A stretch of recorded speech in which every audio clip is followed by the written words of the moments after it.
Kung nag-i-invest ka na, sobrang worth it nito. May na-discover akong magandang investment na house and lot. Soon ay 10 minutes lang sa ginagawang Bulacan International Airport. Ito na ata ang pinakasulit na property ngayon sa Bulacan. Ang airport na ito ay tatawaging New Manila International Airport dahil tinatarget ito soon na mas malaki at mas magiging busy kumpara sa NAIA.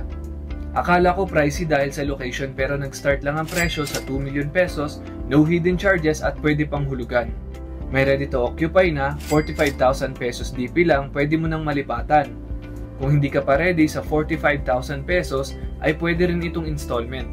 Option 1, 45k DP ng isang bagsak o option 2, installment into 3 months, 15k monthly DP ng 3 beses, pwede mo nang makuha ang susi.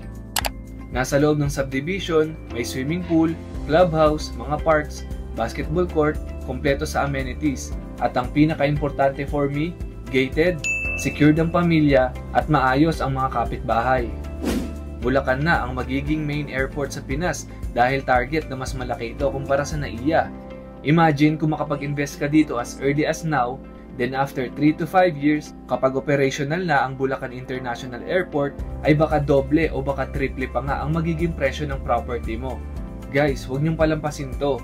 Kung babalikan natin ang mga presyo ng property sa NAIA noon, ay ganito lang rin ang mga presyo, mga 1 to 2 million pesos, pero ngayon nasa 7 to 10 million pesos na.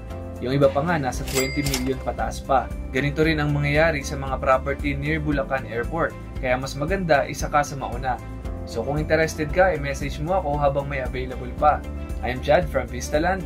Marami na akong natulungan magkabahay, magka-condo, magka-rental business at malay natin, baka ikaw na next.